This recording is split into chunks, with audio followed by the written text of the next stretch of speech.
Welcome to Fearless with Jason Whitlock. I am Jason Whitlock, your host. Yeah, my shirt is on properly. Happy Friday. Thank you so much for joining us. We have a fantastic show for you today. Yes, we're here disappointed. Team USA lost to Canada last night, 3-2. It went overtime. It was an amazing game. It was an amazing atmosphere. We're going to discuss all of that. John Root is going to rejoin us. John was with us yesterday. He used to work for the San Jose Sharks. He's a longtime hockey aficionado. So we'll delve a little deep into hockey to start off. Then we'll bring Steve Kim in. We'll talk a little bit more hockey. But there are other things we want to talk about with Steve Kim as well. Let me make sure I get this right. Kevin Love took a shot at Angel Reese. We'll talk about that. Time named a bunch of women of the year, like 13 of them. None of them named Caitlin Clark. And, of course, Asia Wilson was one of them. And she, in my view, took a little cheap shot at Caitlin Clark. We'll discuss that. Bill Belichick is still obsessing about the National Football League. He took a little tiny shot at the New York Jets. James Carville, the Democrat strategist, longtime political operative for the Democrat Party. He took a major shot at Stephen A. Smith, or did he? I'll explain. Skip Bayless has a theory on white athletes and their dominance. We'll discuss that with Steve Kim as well. Wasn't there something?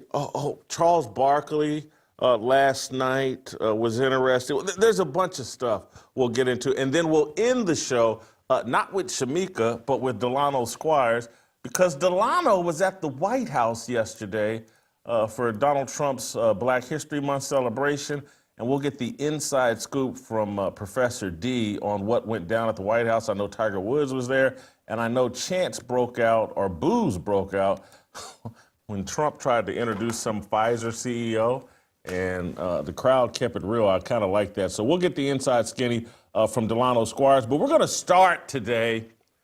This is part of a contract negotiation I had to retain Tiffany as my assistant. She insisted that we celebrate her 31st birthday on air, and that we had to bring her on air on her birthday, on her 31st birthday, so that she could serve as my co-host today. And so that's what, could you see the cupcakes and all this stuff? This is all part of a contract stipulation that I have to buy these things and provide these things for Tiffany on her birthday. So Tiffany, we'll start with me, Luke, and Karen. Karen's in the studio as well, singing you a small rendition of Happy Birthday. So, happy birthday to you. Happy birthday to you. All right, that's enough. Happy birthday, Tiffany. You are the glue to this organization. I wanted to bring you on air. I got to butter up because we're in roll call season, and we make Tiffany work basically 60 hours a week during roll call season. So we went to great expense, and everybody's in Kiss Tiffany's butt mode. And we have to do that all the way through May because Tiffany does all the work here. But anyway, Tiffany. That's why he got the red velvet, because he knows I love it. Yes. So, Tiffany, I'm going to make you sit out here while I do the show. You enjoy some cupcakes while I do the show. You sit out. Don't go anywhere. Have a cupcake, Tiffany. We got the red velvet right here. We won't put you on camera. Happy birthday one. There we go. Happy birthday, Tiffany. Thank you. She's going to have some red velvet. We're going to sit here and talk about last night's hockey match with John Root. Before we do any of that, I want to remind you all, today is also Friday. We're going to play some Listen or Lose thanks to our friends at Fold App. Make sure you're going to Fold App. Get in the Bitcoin game like I have. Maybe you're late to the party. You're looking for a way to get in a little bit at a time. The Fold app allows you to do that. Download it on your phone. You can buy Bitcoin $50 at a time, $5 at a time, $100. Someone today in Listen and Lose is going to win $100 in Bitcoin from the Fold app. There's a QR code, I believe, that's on the screen right now, or should be on the screen right now. You can also download it by going to foldapp.com/Whitlock right now. New users get a Bitcoin bonus with their first gift card purchase. That's foldapp.com/Whitlock. Start earning Bitcoin rewards today. And so it's not just the purchasing Bitcoin from FoldApp. There's all these stores, all these merchants, these major merchants. You do business with them, and FoldApp rewards you with Bitcoin bonuses. This is you can't lose. If you're late to the Bitcoin game, this is the way to get in on it without breaking the bank, without doing anything abnormal. Just go ahead and spend money at Southwest Airlines or some of these other places, and you get Bitcoin rewards from the FoldApp. foldapp.com/Whitlock. All right, let's get to it. Is my man John Root, is he ready to go? John Root, let's bring him in. Last night was supposed to be, or somewhat, a tiny bit of it was a referendum on the NBA and the NHL and competitiveness. But more than anything, last night I thought was reflective of where American culture's at in the first 3-4 weeks of Donald Trump's presidency. Nationalism has returned, at least to the National Hockey League. And when I think about last night and staying up till 10:30 Central Time to watch hockey, I'm telling you, hockey hasn't been destination appointment TV for me in a long, long time. I started racking my brains about all these former great NHL players that I used to know their statistics, knew their game, and blah, blah, blah. It's been a long time. So when Connor McDavid hits the series or game deciding goal at the end, they leave him loose at the net, and the announcers start saying, hey, this is the perfect ending. The best player in hockey has ended this thing in overtime. I'm just going to keep it real with you, John. I was like, this is why this was so important for hockey. Because I was still someone, I've been so detached from hockey, I still thought Sidney Crosby was the best player in hockey, or the most popular player in hockey, or the most dominant player in hockey. And so it was educational for me, learning about the Kachuk brothers and all that. It was very educational. And so I am a tiny bit more invested in hockey. At least I've been updated on who the stars are, where they play. And I didn't even, the Kachuk brothers, they're all from St. Louis. And St. Louis is now churning out all these great American hockey players. Didn't know any of that until this. And it speaks to the importance of nationalism. That brings out a patriotism, and everybody hates the MAGA movement, or not everybody, but there's a side of America that hates the MAGA movement, that hates nationalism, that thinks anybody that's nationalist, you must be a Nazi. And no, that is not the case. Nationalism is actually good. It worked here for the National Hockey League. There's nothing wrong with taking pride or appreciating your country and celebrating your country.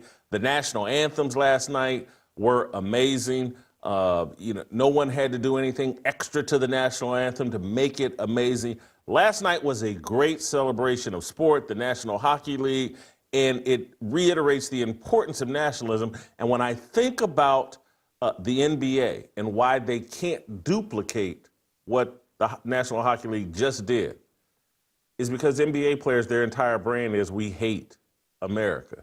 And no one would buy it if they tried to wrap themselves in the flag. And so next year they may have some international players versus American-born players.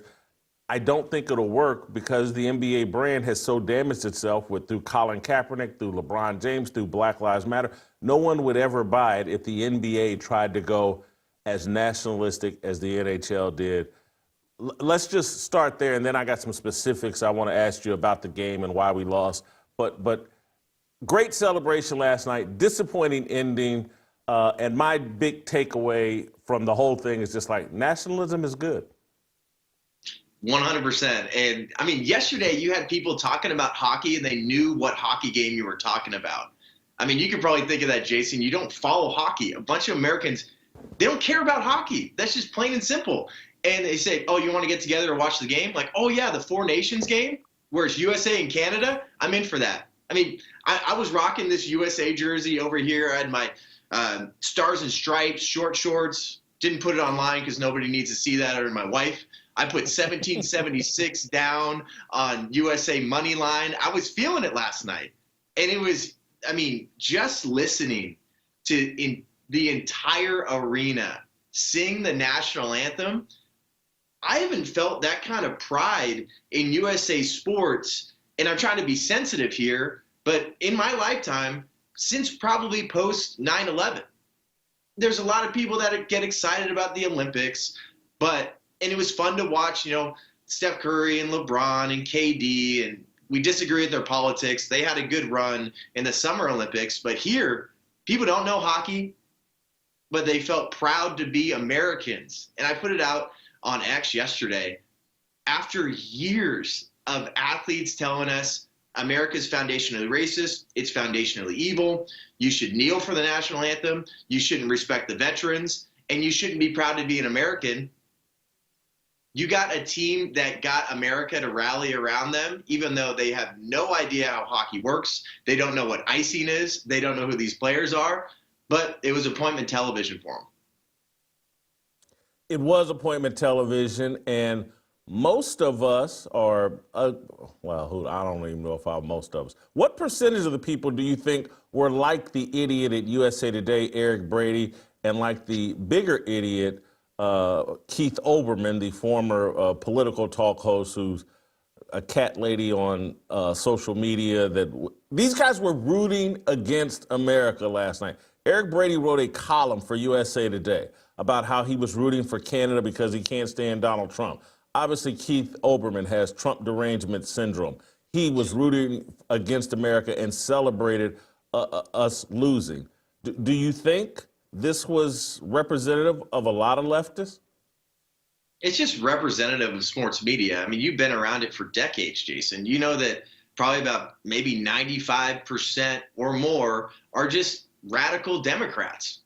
They don't really like America. And I actually, I think it was one of the producers for the Dan Le Batard show, quote tweeted me the other day when I was talking about how the GM of the Team USA for Four Nations invited Trump to go to the game. He said, I'm kind of thinking about rooting for Canada.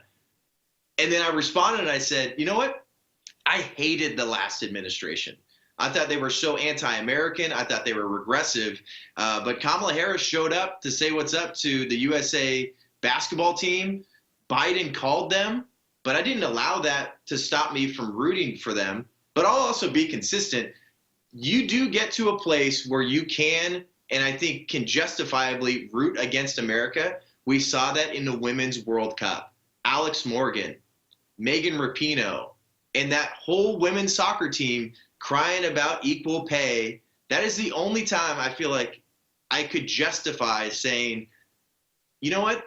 I don't mind rooting against this team. And you might disagree with that, Jason, but a lot of people love seeing Megan Rapinoe miss that penalty kick and lose the game in the World Cup. But here, it's all about just you hate Trump or you love Trump. You got Trump derangement syndrome. And I don't think it's justifiable to root against Team USA just because you don't like the president. Ooh, John, that's a great catch. And you prevented me from getting very, very hypocritical, because you talk about someone who despised Megan Rapinoe and rooted against the U.S. women's soccer team.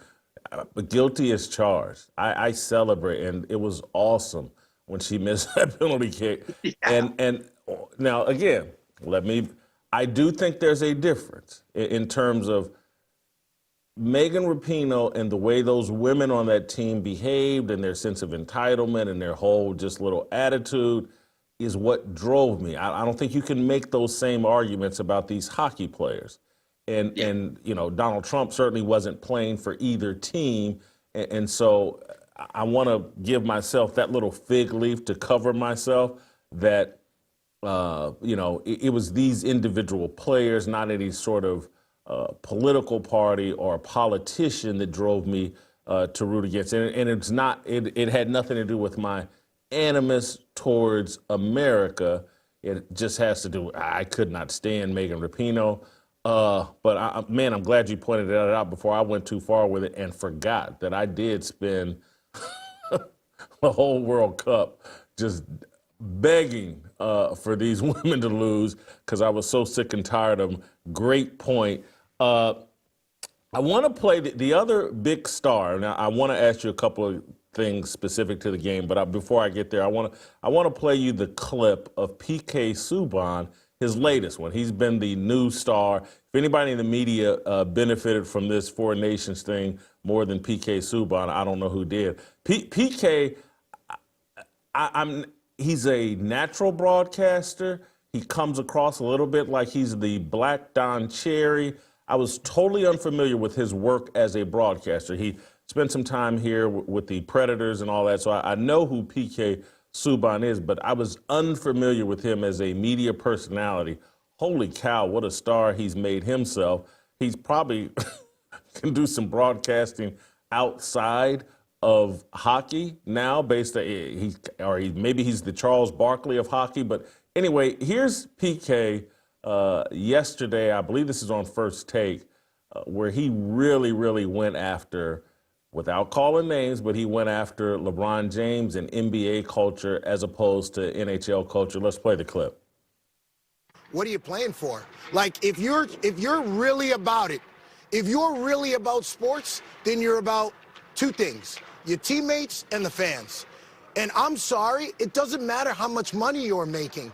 When you do not show up to play, you're letting your teammates down. When you do not show up to play, you're letting the fans down that are paying you 40, 50, 60 million. I don't care if you're getting 300 million. Congratulations. But these people in here are paying $2,500 a ticket, $5,000, that are blue-collared, hard-working people. If you don't get your head wrapped around that, you shouldn't be in pro sports. Because how are we going to grow? How do we expect you to be an example? Well, guess what? You don't want to be? You are one. You're on the biggest stage. You just said it. They make the most money. You're an example. You got to show up. You got to take that on. I'm sick and tired of making athletes greats, all-time greats, that aren't the best examples. Those are the people that we want our kids to follow, that we want athletes to follow. That helps us in our game. Stephen A., you want athletes to be educated on this and understand this. They got to understand the importance of showing up to the All-Star game and being on the court and playing banged up sometimes and playing injured maybe at times. Thank you. And participating, because here's the thing. Because you're making 100, 200, 300 million, you should be out there banged up. You should be. That's why we pay you, is to max out. We talk about greatness and it being the longevity of somebody's career. I don't care if you play 50 years. I want your best 10. I want you on the court dominating. I want you to go all out. I want Michael Jordan. I want Kobe. That's what I want in every sport. That's the guy that I follow. You're a different version than that, you don't get my respect. That's me, and that's my angle. That's who I am. But I think we got to be very careful on that. So he said what everybody thinks, and he said it on a platform where the NBA, they're in business with the NBA, and he said it on a platform where everybody could see and hear exactly what he was saying and exactly who he was going after, LeBron James. And that, could he have done that if he were a white hockey player? Would he be allowed, even on First Take? Would Stephen A. have a different reaction if that was Mark Messier rather than PK Subban? Yeah, or you get like a Jeremy Roenick on there. They can't say that stuff. And I'm sure Ryan Clark is listening to this and like, whoa, I might have to change my tune a little bit. I might have to change my style a little bit. And 100%, PK Subban was on an absolute heater this last 3 or 4 days. The NHL, sports in general, and PK Subban are probably the biggest winners of the Four Nation face-off. It's incredible what he's been able to do. And he says fans are expecting more out of players now. Nobody's saying if you got a broken foot or a major tear that you need to go out and play an exhibition game. He's saying, no, LeBron, I don't put you in the same category as MJ or even Kobe because you got a boo-boo. You said I got a boo-boo, I'm going to sit out, I'm going to load manage the All-Star game. Fans are paying their hard-earned money and a lot of money to get into these stadiums and arenas, and they expect more. And I think hopefully this is, like you said, a referendum for the NBA, the NFL, and all these other leagues, because Emily Kaplan, the ringside reporter for ESPN, I remember specifically, she said, I think it was in the first period, there are multiple players on both teams that are suffering through injuries. And a lot of times in hockey, you don't even hear about what those injuries are. Like Matthew Tkachuk, he went through the Stanley Cup final, I think with like a broken sternum. I think that's what Emily Kaplan brought up. That's hockey players. They're a different breed. And people are expecting more out of their athletes now because of this. I think McAvoy may have just ended his season this year trying to win this Four Nations deal. These guys laid it on the line. I hats off to PK Subban, and I got to give ESPN credit for allowing PK to do what he's done over the past week. Have to tip my hat to them. And probably, maybe I don't even have to tip my hat, because maybe ESPN is trying to put pressure on the NBA, and they wanted PK to do this.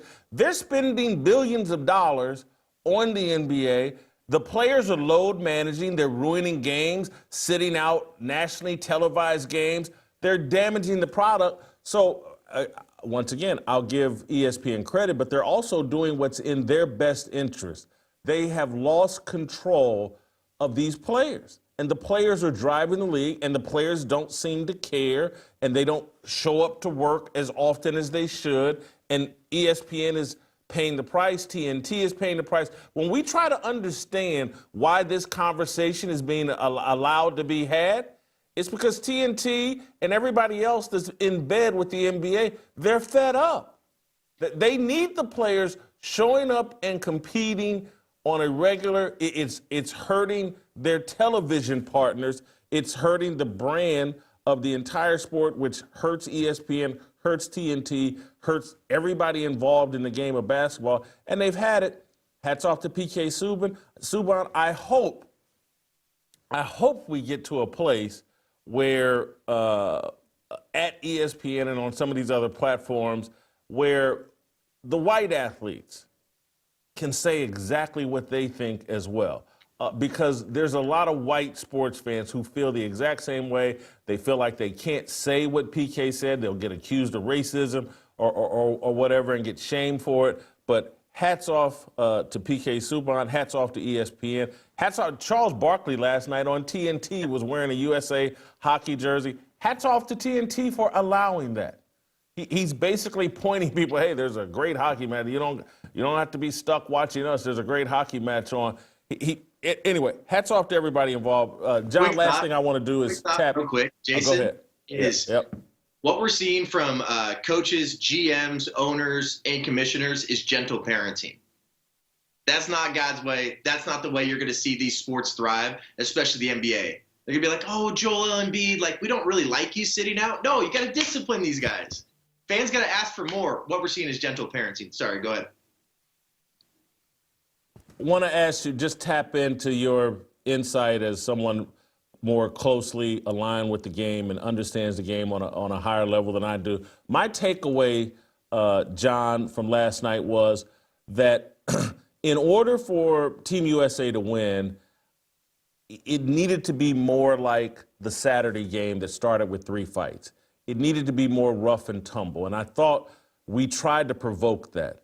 I thought we did all the hard hitting in the corners. There were some major shots taken, and it all seemed to be driven by us. And I think we were trying to bait Canada into getting a little sloppy, getting a little too physical, and maybe a penalty or two where we could get a power play opportunity. And we never got that out of them. Canada, I think, smartly was like, hey, we still believe we're more skilled. We still have Connor McDavid. We think we're more skilled. And if we're just patient, if we stay within ourselves, keep this as much of a finesse and a beautiful skating game as possible, we'll win out in the end. I do think, obviously, we've closed the gap in terms of skill and maybe even, caught up with them. But I think we wanted a more physical contest and couldn't bait them into duplicating and losing their emotions the way we did in the first match. And so there were no penalty. The only penalty was on us for tripping. And, Yep. you know, we ran out that power play. But without getting a power play opportunity, to me, I'm not shocked that we lost. The thing that's nice about this game, too, compared to NFL, there weren't a lot of, oh, they missed that blatant call. Or are the refs on the Chiefs side? Are the refs on Canada's 6 men side? on the ice. They may have missed that. They missed, I think, 6 a men couple. on the ice. Yeah. But that stuff is sometimes gets subjective, where it's just like, you know, the puck's too far away, they're close to the bench. But in general, you watch the pregame and you see the miracle on ice. Great opportunity comes from, or great moments come from great opportunity. And that's what Team USA had a chance, because I know I'm just going to look at this here. 2004 World Cup of Hockey, Canada over USA 2-1. 2010 Olympics, you had Sidney Crosby had that overtime winner. 2014 Winter Olympics, Canada beats the USA. 2016 World Cup of Hockey, Canada beats USA. Four Nations Face-Off Championship, Canada beats USA. PK Subban took advantage of the opportunity that came from a great moment. Team USA, when you are leaning on your best player, Austin Matthews, he shows that he is the LeBron James of the National Hockey League. He is 0 for 7 in winner-take-all games in his career. LeBron James, since joining the Lakers, is 1 for 29 in game-tying or go-ahead field goal attempts within the last 5 seconds of the fourth quarter or overtime. Austin Matthews is not clutch. Team USA has not been clutch. But this does lead to a good rivalry heading into the Winter Olympics. Sidney Crosby has passed the torch to Connor McDavid. But Team USA, as much as we wanted hockey to be the sport of America, overtake Canada, Canada hasn't won a Stanley Cup since 1993, they're still our big brother. Brady Tkachuk had some good checks. I don't necessarily think the fighting would have helped that much, because sometimes you just got to give credit where credit's due. Jordan Binnington had an unbelievable game. The United States owned overtime, but Austin Matthews couldn't chip it in, and we couldn't take advantage of the opportunities. And while I was watching with my wife last night, I said, this just doesn't make me feel good. The more stops that Jordan Binnington gets here in overtime, it's only going to inspire Canada to do their thing. Austin Matthews makes a mistake. Connor McDavid, the best player in the world in hockey, gets it done. We got to take it on the chin. We got to take some of those dumb comments from Canadians online. And that's hopefully just leads to a good rivalry. But Team USA, they got to be clutch. Warren Sharp, who's a football expert, put out a little video. And I believe number 34 Austin left Matthews. That was Austin Matthews. Yep. That's who left Connor McDavid wide open? He got stuck in no man's land. Holy cow. Yeah, He did have a bad night. All right. Hey, John, I just looked over at Tiffany. She's very bored. She's Happy birthday, has Tiffany. no idea what we're talking about. Happy birthday, Tiffany. John, thank you so much. Tiffany, I'm sure. I do know who PK Subban is. Of course you do. I've met him. Yeah, he's a Nashville Predator or whatever. Of course you do. Anyway, you have any additional thoughts on the hockey deal? Why do you think we lost? You didn't even take a bite of your cupcake. You know how much money I spend on these cupcakes? I'm going to eat one. I'm just not going to eat one on air. Why not? Luke will eat anything. Luke, could you come up here and eat a you wanna eat a cupcake? Yeah, cupcake? come on, Luke. Come Actually, on it's up a here. bundt cake. It's a bundt cake. not a Luke, come on cupcake. up here and eat one of these cupcakes. I spent a ton of money on these. These things are like $100 a cupcake, and Tiffany doesn't want to eat any. Luke will eat some. I mean, let me take care of PreBorn while Luke's eating a cupcake. You guys know our passion, and Steve Kim's just around the corner. But you guys know my passion. It extends well beyond bundt cakes and trying to make Tiffany happy on her 31st birthday. PreBorn is my real passion. Saving babies' lives. And no one does that better than PreBorn. PreBorn believes in our worldview that life begins at conception, and they back that up by providing expectant mothers who are considering abortion. They provide them an ultrasound, introduce the baby's heartbeat to the mother while the baby's in the womb, introduce an image of the baby while the baby's in the womb. Now the woman is more than twice as likely to choose life. And that's where PreBorn really steps in and steps up. They provide the baby and the mother the care that they need for up to 2 years. And listen, they're so successful. They've saved more than 250,000 babies over the life of PreBorn. Dan Steiner, who we've had on the show, is the founder. We know where our money goes. Doesn't go to pay for vacation homes for mid-level executives. It's not wasted. It provides ultrasounds for expectant mothers, whether it's $28 per ultrasound, $140 pays for 5 ultrasounds, whatever you can afford to give. Maybe it's $5, maybe it's $500, maybe it's $5,000. Whatever you can afford to give. Please support PreBorn. If you like this show, if you like anything that we do here, the number one thing you can do is save a baby's life. It's going to make you feel better. It's going to make PreBorn feel better. It's going to make me feel better. It's going to make God pleased with you. 2 ways to give. Pound 250, say the keyword baby. That's pound 250, keyword baby. Or visit preborn.com/fearless. That's preborn.com/fearless. The star of the show, Steve Kim, the Korean Cosell, just around the corner. I'm going to let Tiffany say goodbye. If she do you want to leave or you want to sit up here with me for the rest of the show? Doesn't matter. Whatever you want. Oh, she'll stay for the rest of the show just so she can't get anything else accomplished.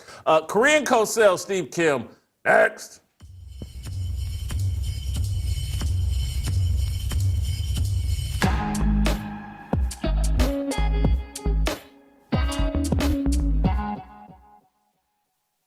Welcome to Jason Whitlock Harmony, JWH, where we will, Tennessee Harmony will live moving forward. There is a possibility of violence. Sometimes the devil will act so ugly that you have no other choice but to get violent and fight.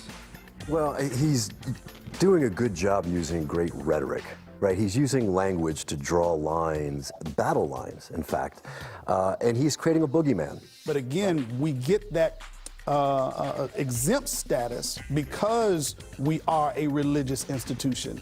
This is not religious now. This is not gospel backed. This is just you being political. To the new channel, hope that you tell people to come find us over here at the new channel. That's youtube.com, JWH. Become a subscriber, hit the likes button. Let's get this channel and this conversation, and particularly Tennessee Harmony, something I think we've all grown to love and appreciate for the past 3.5, 4 years. We want to take it to bigger and better things. Can I say one more thing? Yeah. I saw some guys on another network the 모두 다 빨리 박수 쳐 기다리지 말고 서둘러 Reason that I'm back is to feed you raps I see that you up here below So All right, welcome back. Time for the Korean Cosell. Steve Kim, start your day, your visit. Could you wish Tiffany a happy birthday? Happy birthday. And Jason, you committed the cardinal sin. You revealed her age. My God. I mean, come on, Tiff. I apologize on behalf of the Fearless Nation and the Army and Jason Whitlock. Man, the lack of manners on you. Good grief. I'm sorry. She's really 25. I'm sorry. There you go. I shouldn't have forgiven Little her late, age. but she's 25, geez. guys. Not yeah. Anyway. Steve, did you watch the hockey last night? And what were your initial thoughts? Did I watch the hockey?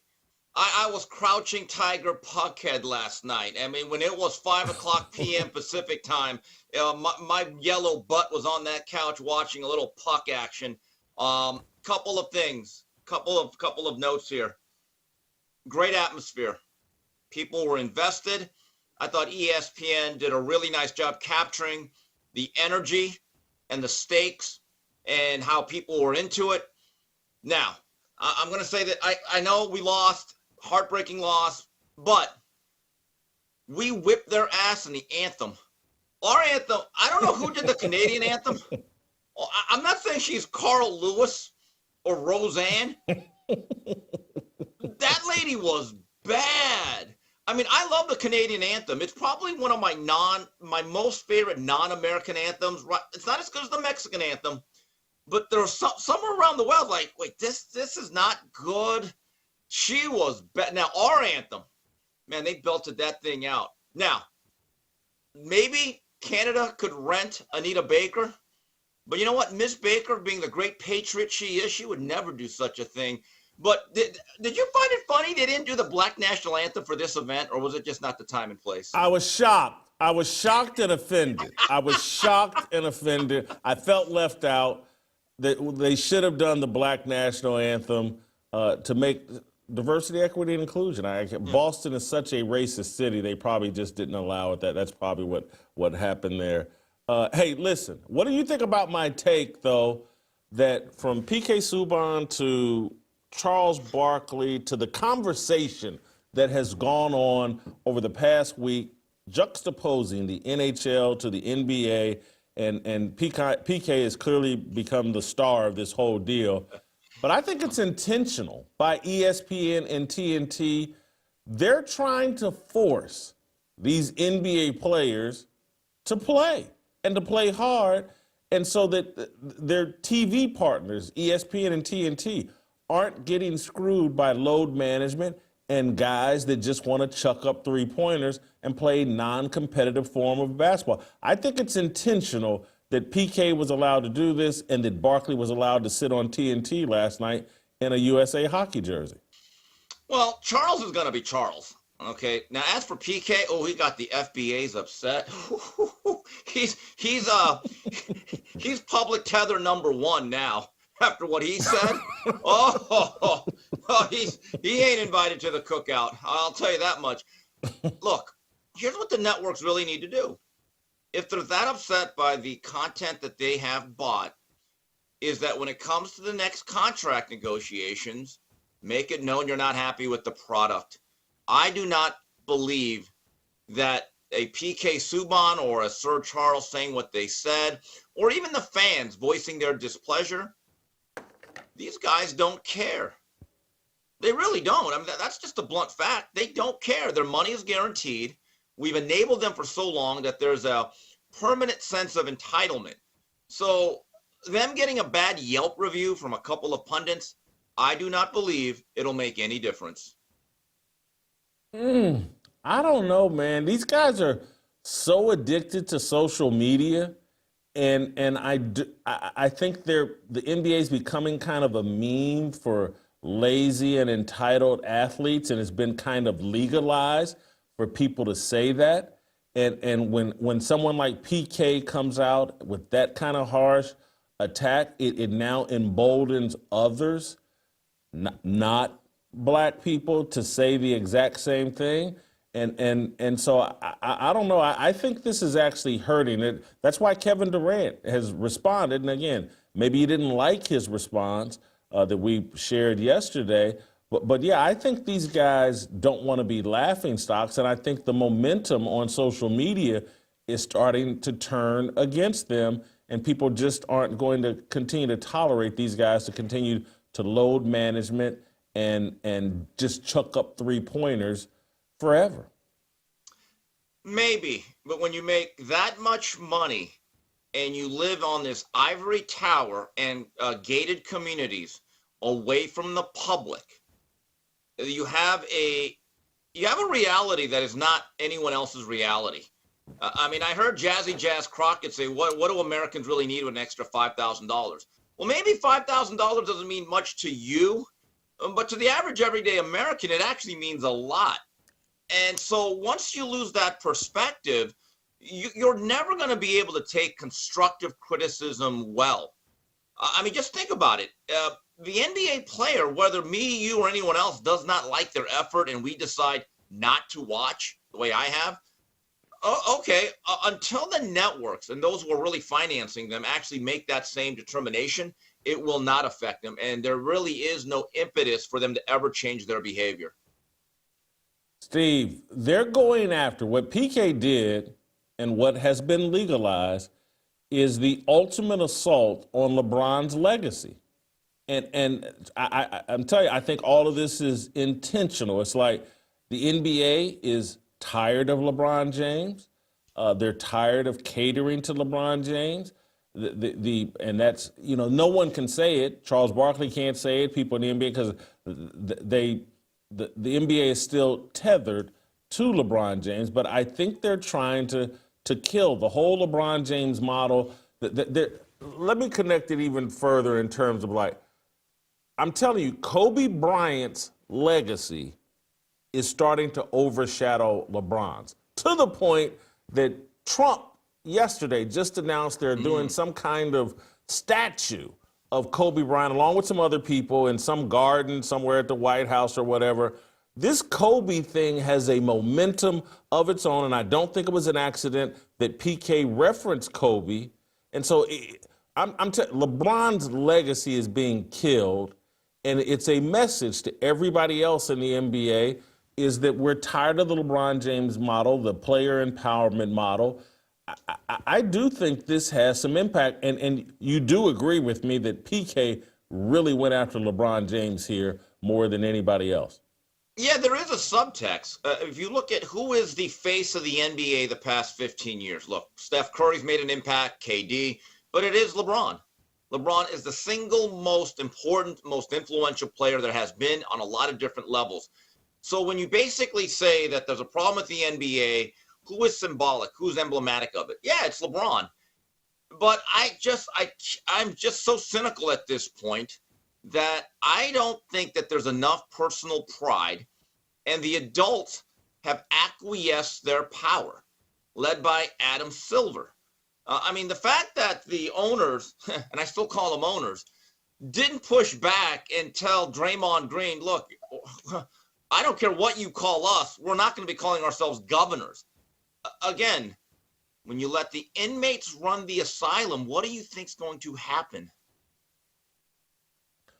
Okay, Steve, I think there's some acknowledgement. Hey, we have let the inmates run the asylum. So how do you reestablish control? Look, you can go as far, hey, let's fire Adam Silver, I guess, and put in a new commissioner. But there's a process to getting there, and there are steps Adam Silver and the league can take to try to salvage his job.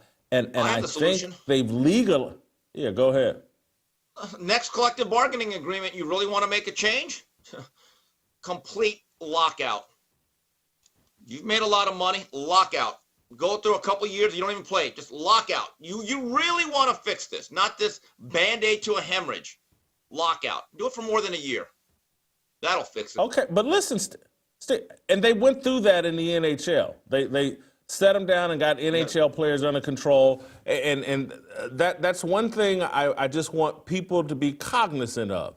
The NHL had similar problems, and the NHL ownership went to the extreme, like, we're going to sit you guys down for a year, and that's how they reestablished control. But Steve, in order to do that, you have to build a narrative that it's justified, that it's necessary. And what they're doing right now with PK Subban, with Charles Barkley, with the rest of the media, allowing this conversation, it's so when they make the threat of, hey guys, we'll lock you out, we don't like this current model, it has more believability when you've turned public sentiment against the players the way they have. I guess, but there's another underlying factor here. A lot of these guys are just unlikable. They really are, just the way they dress, the way they act. I mean, Jason, I was not a fan of the Game of Force Pat Riley Knicks. I really wasn't. I thought they were a kind of a cheap knockoff, not as talented version of the bad boy Pistons. I took great pride in when the great Michael Jeffrey Jordan would always vanquish him in the playoffs. But after reading the book by Chris Herring, Blood in the Garden, about that era, I said to myself, you know what? These guys were okay. They were flawed just like us. They were sinners just like us. But you know what? They were men. They were men. And believe it or not, there was actually a relatability to guys like Starks. There was something very likable about an Anthony Mason, certainly a Charles Oakley. Even Pat Ewing, you kind of felt like, you know what? This big guy deserved better. Actually, the most unlikable guy was Pat Riley because he was such an egomaniacal dictator. But overall, you said to yourself, you know what? That was a good group of men. I could see why the people of New York to this day gravitate towards them. I don't see those type of guys in the current association. That's the reality. Accurate.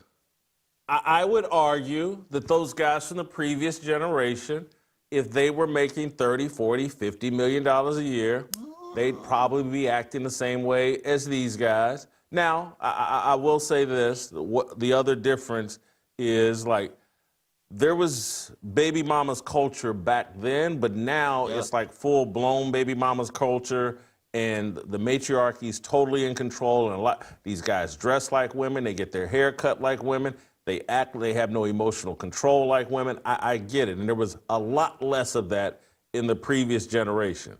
But you take Patrick Ewing, put him in this current culture, and again, I wish I had asked for, there was a clip of Cam Newton yesterday or this week telling Angel Reese how important she is to the culture. And it made me say, if we didn't have all this hockey stuff, I probably would have just started there. This whole belief among athletes that they're a part of this larger culture.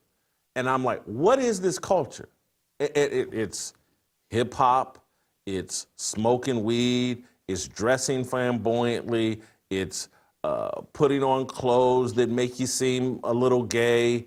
It's like, what is this culture? I have a question. Yeah. I have a question for my guy, Cam Newton. Our fellow conservative colleagues yesterday, are they part of the culture? Very happy for those people that they got to go to the White House. They got an invite from our president, Donald J. Trump. And Cam, they look much more like you than me. Are they an important part of that culture? Just asking. Anyway. They're not. I want to keep it moving because we do have something here on Angel Reese, not connected to Cam Newton. Kevin Love took a little shot at Angel Reese. Angel Reese said something that's commonplace among women of her generation and pretty much all generations. It's this, I just want to have it all mentality.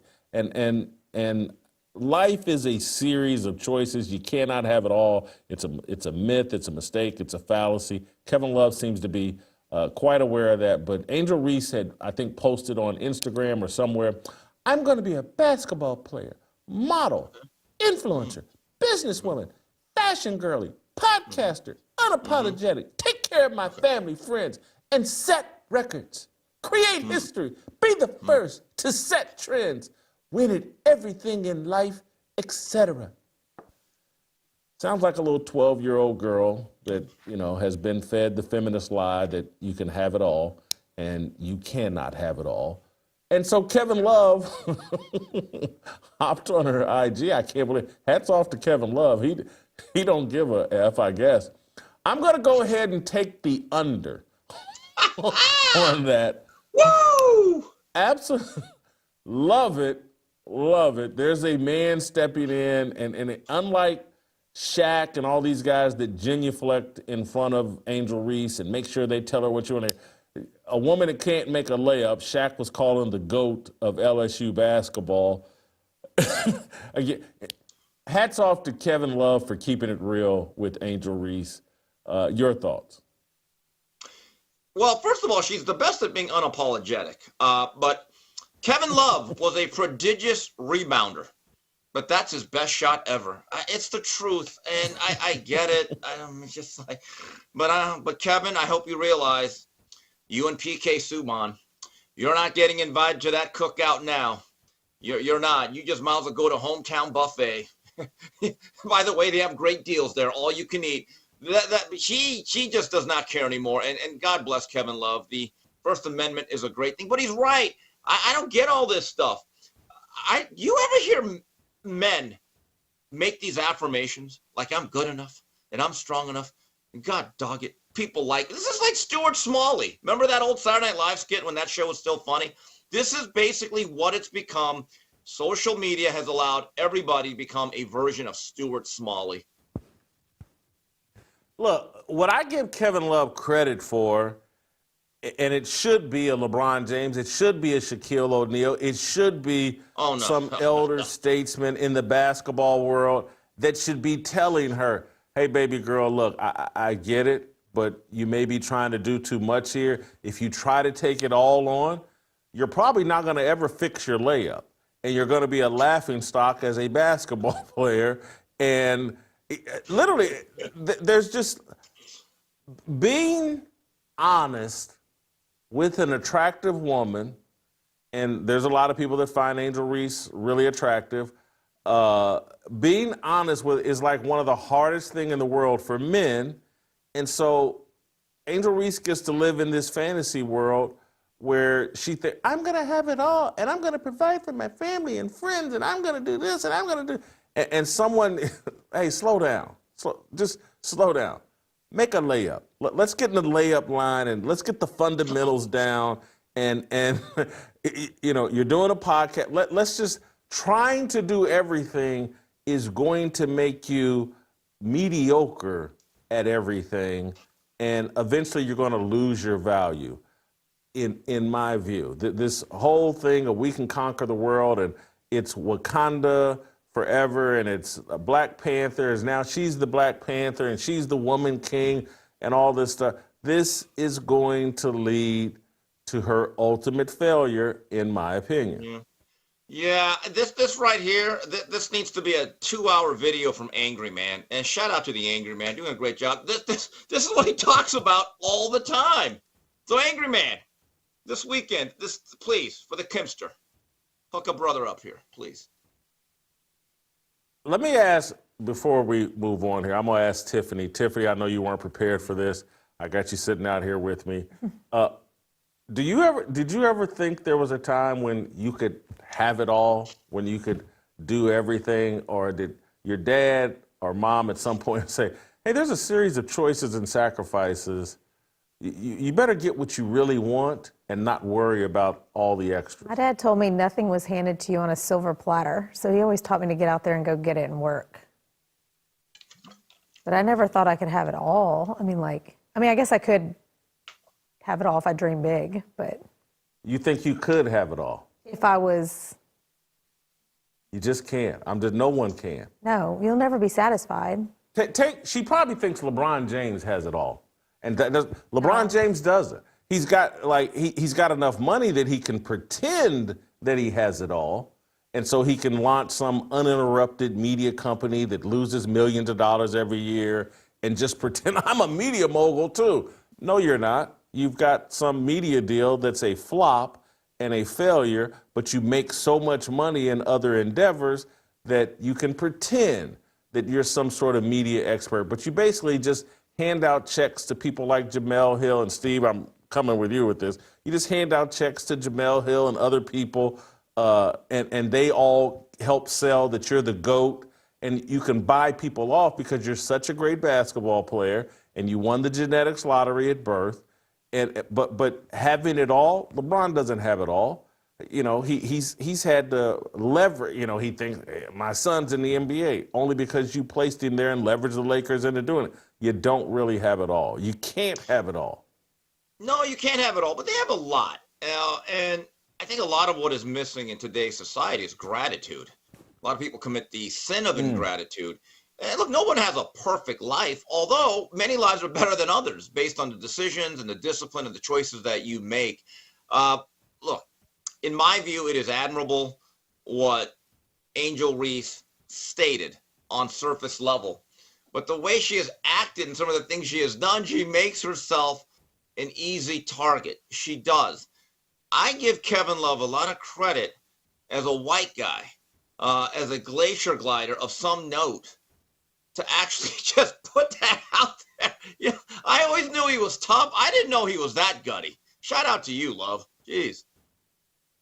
Shout out to Kevin Love. I wish that, Ryan Clark and these other guys that think they're really thoughtful and think they're giving young people great advice. Angel Reese is an LSU player.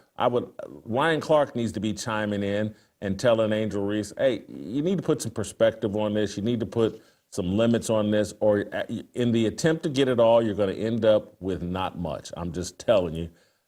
I'm not trying to piss on someone's dreams. I'm not trying to be a negative ninny. Hey, Michael Jordan, he wanted to be a great, great basketball player, and he focused on that and he didn't try to be some political activist. He didn't try to do everything for everybody. He focused in on what he was really good at, and that's why his legacy is going to live on forever. Yeah, Let me keep it moving. Oh, go ahead. But there was a price, though.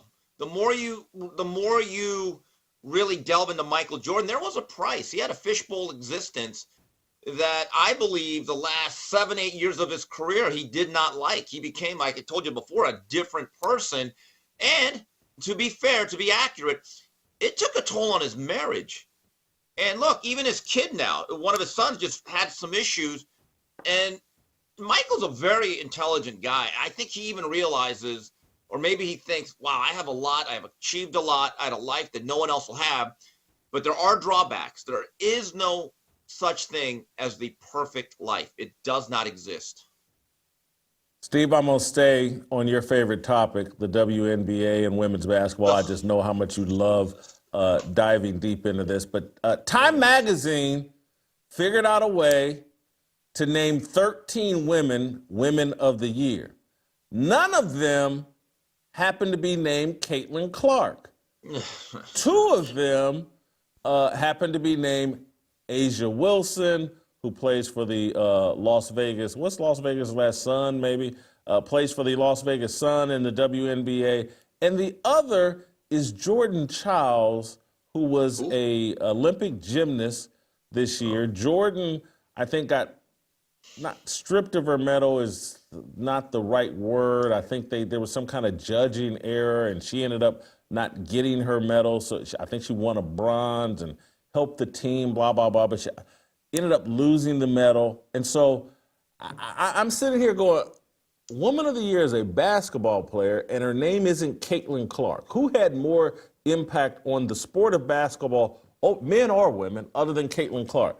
They somehow found the second best woman in the WNBA who had very little impact, had great stats and had a terrific year and was MVP, but didn't win a championship, didn't make it to the finals. But they've all decided there's some sort of rig job that Asia Wilson is who everybody has to promote. And then they hop over to the Olympics and find an Olympic gymnast not named Simone Biles. Simone Biles has been named Athlete of the Year by some, I think, didn't Sports Illustrated name her Sports Person of the Year? And somehow they figured out that some woman that came in 3rd place that got stripped of her medal, she's the Woman of the Year. The leaps they're going to hype up Asia Wilson, hype up some gymnast that most people don't know exist is amazing to me.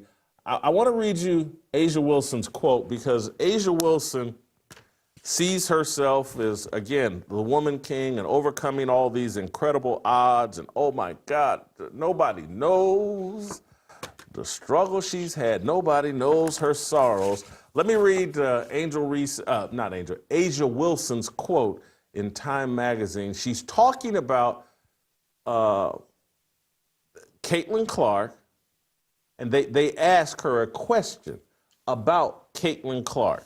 And I want to make sure I get this in full context. Yeah, they ask her a question about Caitlin Clark and about Caitlin Clark admitting her white privilege and working to empower black women and Caitlin Clark going woke and, kissing the ring of Black Lives Matter and all that, and the Yas Queens. So here's Asia Wilson. It's powerful to me as a black woman in the WNBA. We have our struggles in showcasing who we really are.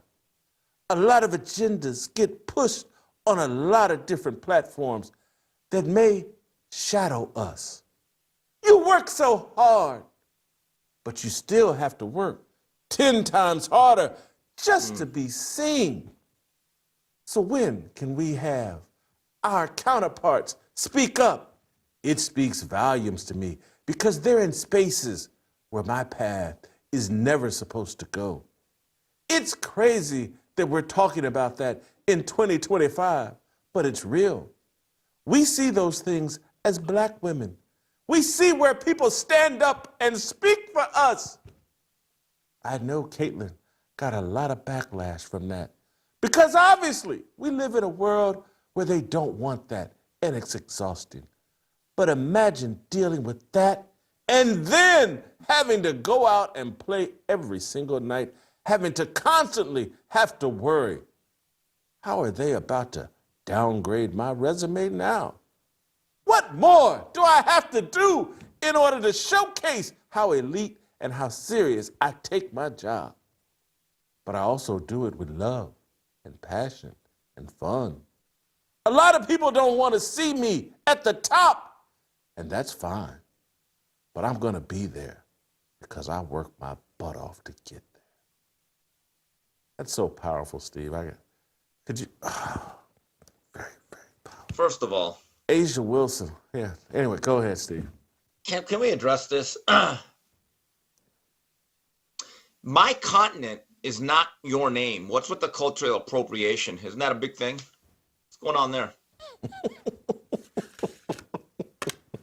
Asia? Yeah. Right. Shouldn't she really be Ajay with the way it's spelled?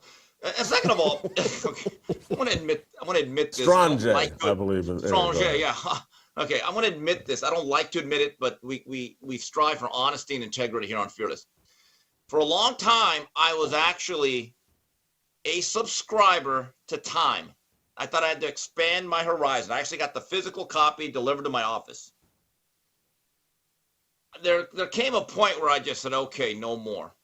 And when that envelope comes addressed Time, where they try to get me to re-up, I cannot throw away that envelope and that piece of junk mail fast enough into the garbage bin.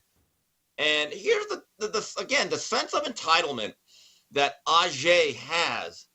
Look, don't take this the wrong way. You're very good at what you do.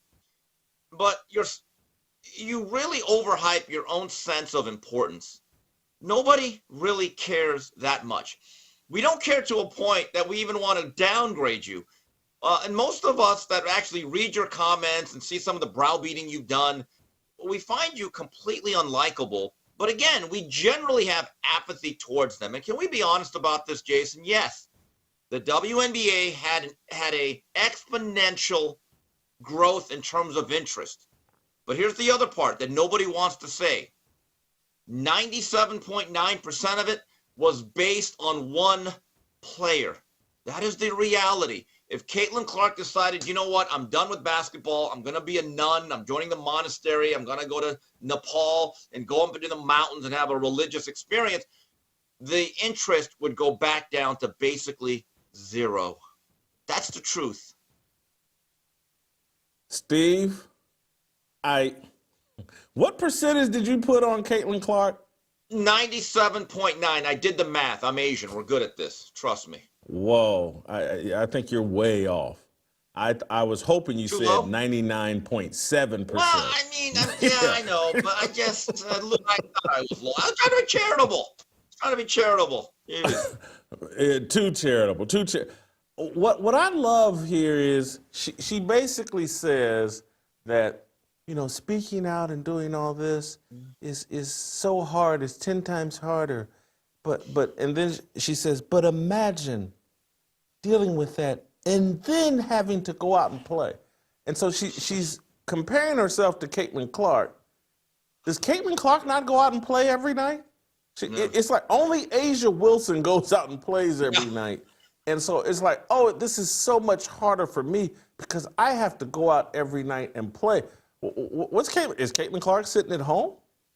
I don't know. Doesn't she go out and play? This pretending, I think I'm being just objective here. You guys hop in the chat, tell me on email, maybe I'm wrong.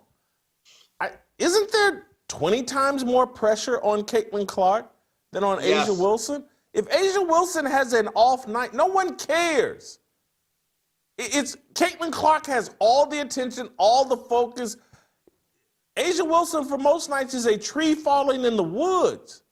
And she's acting like, oh, I'm under this immense pressure because if I have a bad game, blah, blah. No one cares. The delusion is mind-blowing to me. This is a line that I used one time at a Clarissa Shields fight that I was forced to go to while I was at ESPN. And it applied to a lot of WNBA games pre-Caitlin Clark. You could throw a hand grenade into the stands of a WNBA game, nobody would get hurt. That's the truth. Meanwhile, Caitlin Clark basically plays almost to capacity crowds or much bigger crowds than any other player the last 3 to 4 years of her life. That's the truth. It's amazing. The delusion is breathtaking. I'm going to leave it because I don't want to beat up Asia Wilson and these guys anymore. And I've beaten up her and Angel Reese, and I know there's people already, why you got to talk about them black women? Because they're delusional and they say dumb stuff. And that's why I'm putting little things in my head because this is how dumb you are. You're making clowns of yourself. I'm making a clown of my own self. Steve, give me a second here. I got a couple more topics I want to get to with you before I let you go, including James Carville taking a pot shot at Stephen A. Smith. And Skip Bayless had some interesting thoughts on black athletes. But I want to tell you guys to make sure you're planning to be here May 2nd and 3rd for Roll Call 3.0. It's only $100. Roll Call Saturday, the all-day event, the major feature event. It's $100. You go to fearlessrollcall.com. You can get a ticket for Saturday's all-day event. It's going to be incredible. Great speakers, great entertainment. It's going to be phenomenal. Fearlessrollcall.com. $100 gets you into Roll Call 3.0 on Saturday. There's a bunch of VIP events that are really, really special this year that are intended to make it easier for you guys to come. You can bring your wife. You can bring your girlfriend. Friday night, we got an event that you guys will love, featuring myself and Tucker Carlson. Saturday night, we got a post-roll call event that's going to be phenomenal. Great food, great music at my friend Lee Beeman and Julie Beeman's estate here in Nashville. It's going to be phenomenal. You can bring your wife, girlfriend. Hey, ladies, you can come. You can come hunt for a man. Men, you can come hunt for a lady. Friday night, Saturday night, going to be amazing. Go to fearlessrollcall.com right now.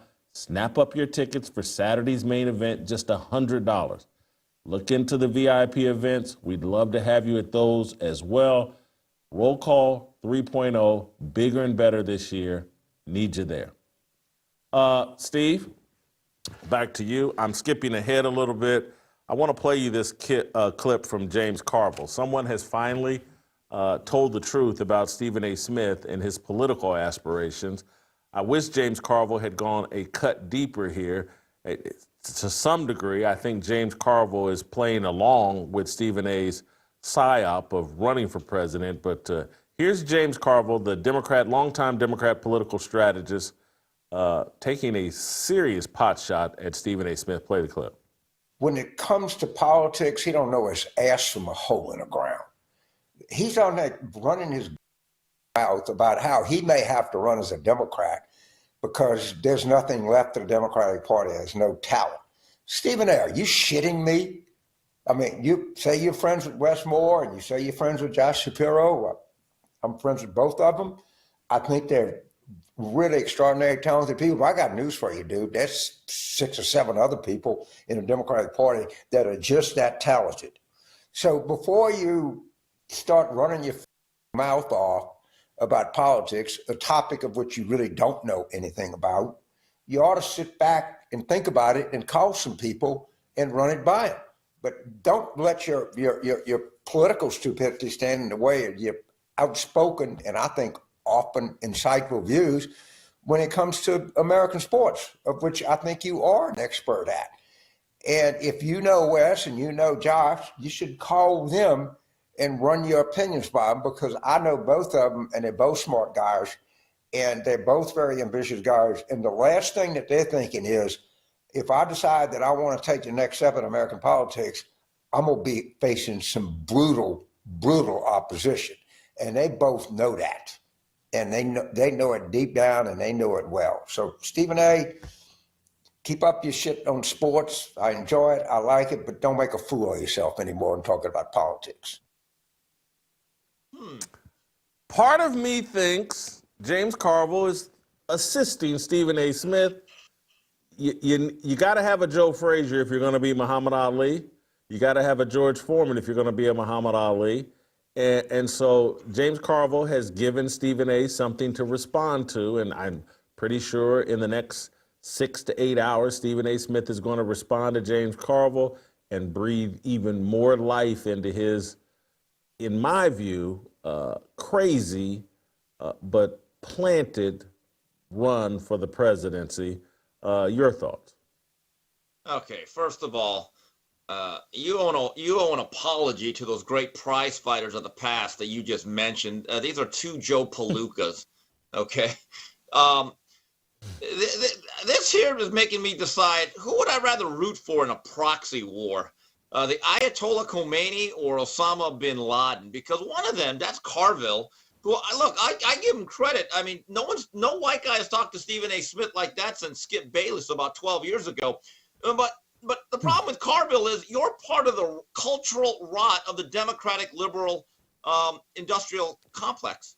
You are. You're completely clueless. Your own self, your own delusion led us here. And by the way, thank you for that. And Stephen A. Smith is a guy that bloviates a lot, and because he says certain things, people believe he's insightful. And he's being trotted out as this token type mascot to say certain things that people think are so insightful, and he doesn't know that much. So I think this is very interesting. I find it very, very amusing. And Jason, I'm going to make this proclamation right now you're going to completely disagree with. As someone who's a conservative, hardcore MAGA Republican nowadays, I want Stephen A. Smith to run. I want him to be the candidate. In fact, you know what, Stephen A., you and Jazzy Jazz Ratchet, you guys need to make up the ticket. You two. Yes, please do it. If you're the face of the Democratic Party in 2028, much obliged. Please do not dissuade him. Don't discourage him. Let's let this happen. There's a great deal of that I agree with that sentiment. I'm just more fascinated at the audacity of it, that this isn't some sort of organic deal.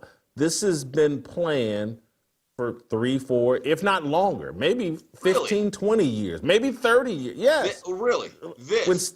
Yes. Yes. When Stephen A.'s book, I think, came out 2 or 3 years ago.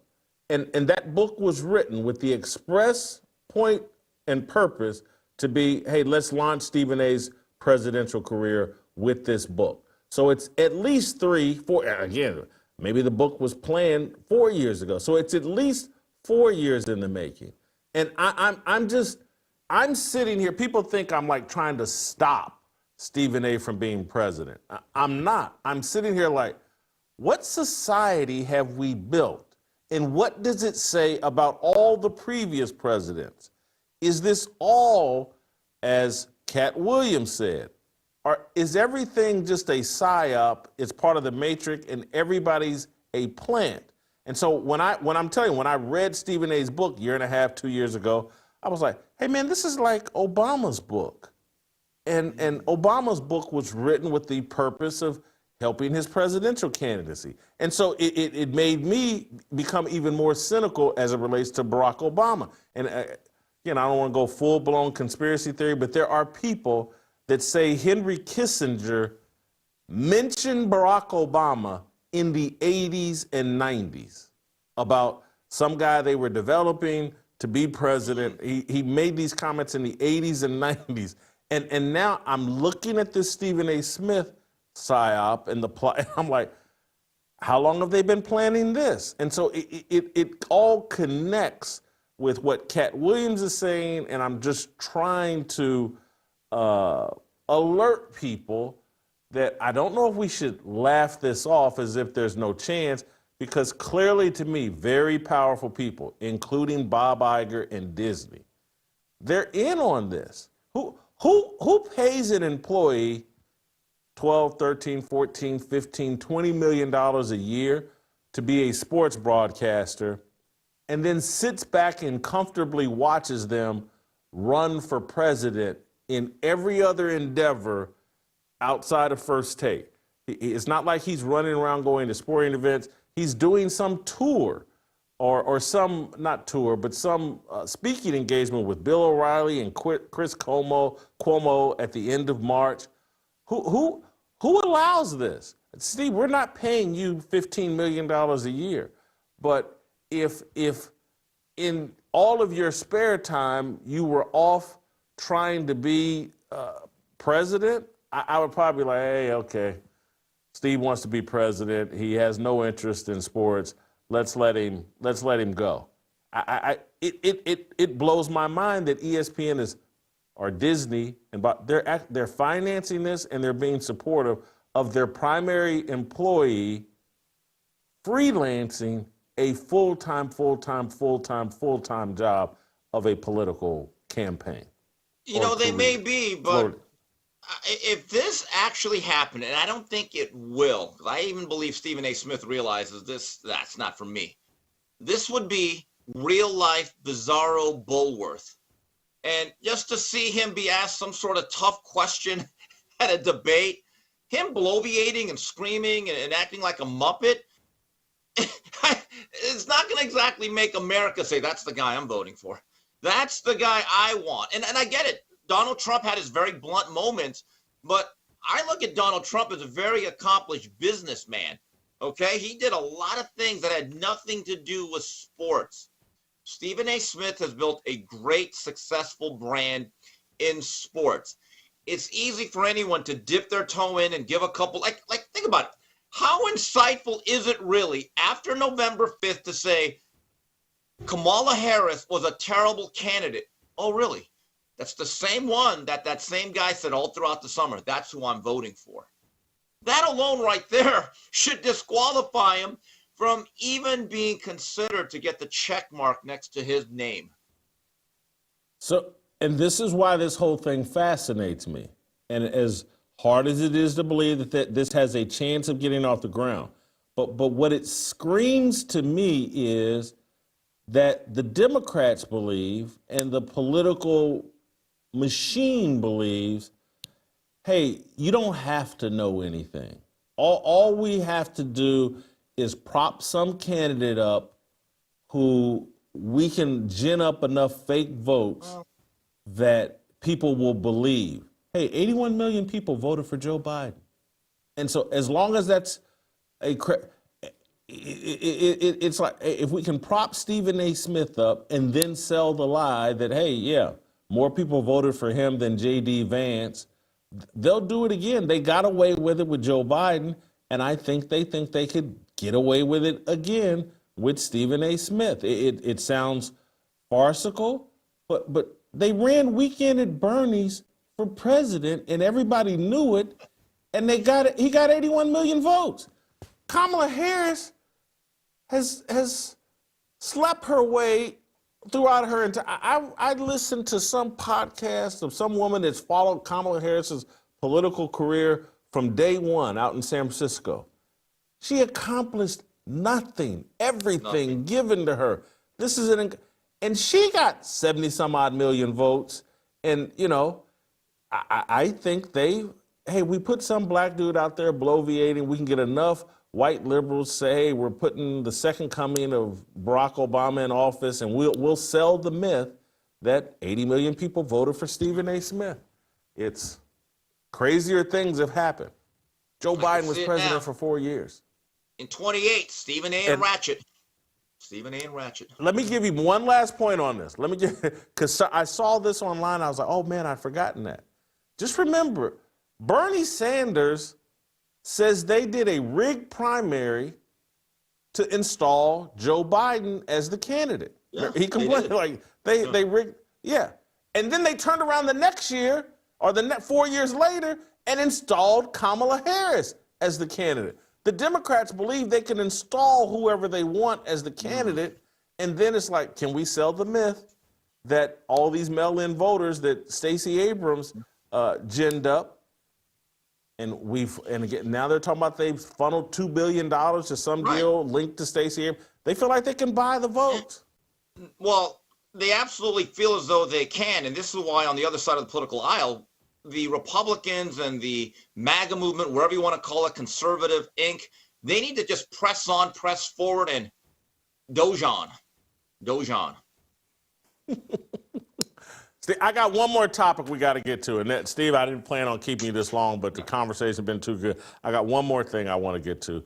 Skip Bayless said something kind of fascinating about a topic you and I didn't talk about. John Root and I talked about yesterday about the dominance or the exciting whites, the rise of the exciting whites in sports, from Cooper Flagg to Caitlin Clark to Cooper DeJean to Matt McClung. Anyway, Skip Bayless had something interesting to say about how white players have enhanced their games because of the excellence of black athletes. Play the clip.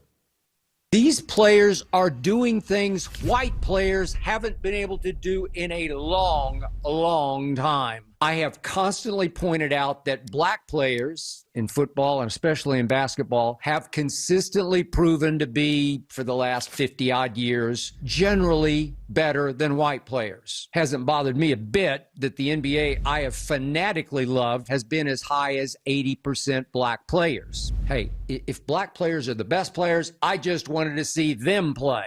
I certainly never needed equal representation for white American players. I don't want to make too much of it, but I always say what I see without fear, and this is what I'm seeing right now. This hit me late Saturday night after I watched Mac McClung win his third straight NBA dunk contest. Unbelievable. And I started thinking about what Caitlin Clark is doing in women's basketball and what Cooper Flagg is doing in men's college basketball and what Cooper DeJean is doing at cornerback in the National Football League. We are suddenly seeing things from white athletes that 5 years ago I would have bet a lot of money against. It just seems like the long-term greatness of black athletes has forced some white athletes to just evolve, to literally rise up or fall by the wayside. I love that. Me personally, I think this is great for sports. What do you think of Skip Bayless's theory there, Steve? Well, Skip, you're still invited to the cookout. With that said, I don't disagree with much. I don't think it was that big of a deal, but I don't disagree with them really at all. It's something that we've said for a very long time. I remember there was a great story that Larry Bird basically developed his game during his hiatus in between Indiana and Indiana State. He would play with a lot of black players on a playground where he was working, and that's how he developed his game. There's a great story. One time they lined up, and he went over to a player and said, "This is an insult. Tell your coach, do not have a white guy guard me. We're not doing this." He thought it was an actual insult. But, there have been other great white dunkers. There's been Tom Chambers, who was actually one of the best ever at it. Brent Barry won the title, I think, in 95. That must have been a down year, right? And it is true there have not been a lot of white cornerbacks the last 30 years. There's Jason Sehorn. There's been a couple of, I remember Scott Case was one late in his career with the Cowboys, won a Super Bowl. But I do wonder, do white athletes now say we have to be specifically better and more athletic because of black players? Or are they just getting more year-round training that enhances their athleticism? I think that's the question that I would have. You need to go to the bathroom, go. Steve, I think you're wrong, and I think Skip Bayless is wrong, and I said this yesterday. And by the way, I want to shout out former Ball State white cornerback Jesse Neal. He played a lot of nickel for us in the 80s. Yeah, Jesse Neal, white corner for Ball State. 80s. On a very good 1988 team that started out 6-0. Anyway, on a more serious note, Steve, this is about two-parent homes. Two-parent homes produce superior product, period, end of story. And sports, there's so much money in sports that parents are now like, hey, my kid can get a scholarship, my kid can get name, image, and likeness money, my kid could make it to the pros, and there's generational wealth in there where parents are like even more invested in the development of their kids as athletes, and because they see that big pot of gold at the end of that rainbow. And in order to properly support a kid, with all the travel that goes along with AAU basketball, that goes along with baseball travel teams, that go along with 7-on-7 skills deal in football. You need two parents. It's not a single mama situation. And when you start running Christians out of sports and it becomes super secular, all those Christians that thought, hey, I'm going to get into coaching as part of my ministry, as part of my give back to the poor community, there's less of that. I believe if we looked at the data, there's less than that. And more of the burden falls on parents. And two parents are in a much better position. Two parents married, a couple is in much better position to shepherd their child through the developmental process of sports. And that's why you're seeing the rise of white athletes, because more of them come from two-parent homes. That's what I think is happening. But Jason, haven't they been most of them, or a lot of them, been two-parent home for the past 35, 40 years? I would say, to your thesis or hypothesis, maybe they're getting more year-round training. Okay, so they have resources. Yeah. I don't know how many kids are now playing multi-sports. I don't think that's really a thing like it used to be. But I think the specialization has also in dovetailing with the training and then the resources. I get it, but again, they've had two-parent white households for years, right? And it's been kind of like there's always been that stereotypical smart, heady white athlete. I think what Skip is saying is the explosive, twitchy one. That's the point, though, isn't it? Guys who play. It all comes from training. I got it, but it comes from training, and you can enhance those things through training. And so, Steve, you're around my age. In order to be an elite football player in my age group, you had to be willing to walk, ride a bicycle, or drive to the high school and participate in the off-season activities we had going on at the high school. In order to be an elite athlete now, you have to be, we're traveling to Ohio for a 7-on-7 competition. We're traveling to Chicago for a baseball tournament. We're traveling to Las Vegas for AAU basketball, having paid. And again, my friends that are watching or follow this show, I'm not complaining, but holy cow, have I paid for some AAU teams and friends of mine and their sons to go out and compete in AAU basketball all over the country. I done spent a lot of money financing that stuff for friends of mine and their kids. The expense and the necessariness of having two parents that can support all that. And then the desire in terms of because there were some people was like, well, it requires all that. I'm going to tap out. I'm not going to take it that serious.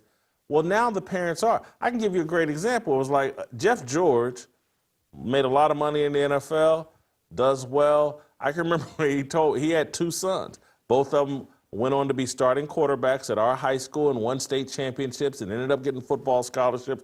But it was very important to Jeff George, and I can remember him saying, sons didn't make it to the NFL, but one son started some games at quarterback at Illinois, and the other was on Alabama's football team for a brief time. But I can remember Jeff saying, man, you know how much money there is in the NFL now and how much these quarterbacks make? Of course I'm going all in on the development of my sons. And so Jeff and his wife and their mom, Teresa, they were all in on their two sons' athletic careers because these are wealthy people, but they could see between scholarship and if somehow one of them gets lucky and makes it to the NFL, there's so much money to be made. And so they were all in on the development. I just think it requires more attention from parents and more money from parents to reach the elite level of athletics consistently. Okay. I have nothing to add. I really just, okay. You said it all. Let's wrap it up. We're good. Steve, thank you. We'll let you go. That was Steve Kim. Don't go anywhere. Delano Squires was at the White House yesterday with Donald Trump and the whole Black History Month celebration.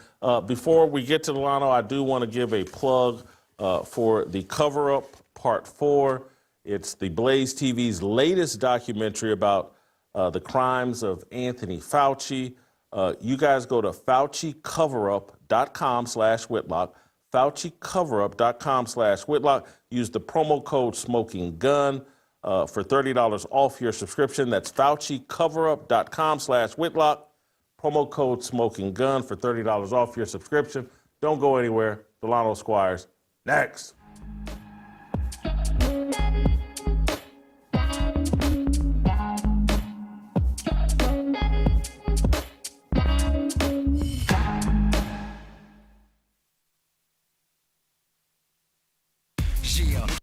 ESPN sucks. Shannon, you can't taste no ghost. Shannon, do you ever just get a feeling? No, I don't. Oh, you don't? I do. Did I take a shower? I don't know what just happened. All right now. All right. I appreciate you. All right. Let's get the next one. All right. But I am willing to concede, when we talk about GOAT status, I've decided to declare that LeBron James is truly the GOAT. I could actually argue that it hurts the game more if they had given her a roster spot over someone more deserving. So go ahead and argue it. Jokic he's knocking at the door of being a top 5 center of all time in my eyes. He's knocking at the door, if not already in the conversation. But the MVP is SGA. It ain't exactly. You're the last person to talk about brand. Ain't that something? Ain't Yeah. that him of all people. Wow, are you really understand? sniffing the shoe? just I sniffed just her got the shoes. shoe You and just I have sniffed the tights shoes. on. Don't be I weird. don't know about you, Dan. I got to keep an eye on you. You know, he might have a foot fetish. Yeah, you might have Oh, more. my Dan God. might be one of those. Dan might be one of those. No, that's Hey, red. what? It's not Hey, red. what are these? Dan. D.O. What's wrong with it? It's a nice black patent leather pump. These are like the lazy heels. Okay, would you give me my shoe back? And that's why ESPN sucks.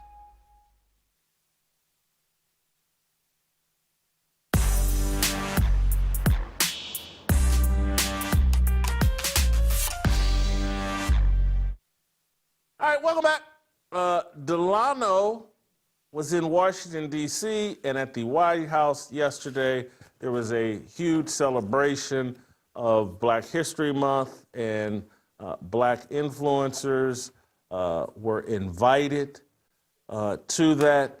Donald Trump, Tiger Woods was there as well. Donald Trump welcomed the crowd and had everyone. Let's play this clip. It was kind of funny. Donald Trump getting the crowd to chant "Tiger, Tiger, Tiger," trying to get Tiger Woods to come up and speak.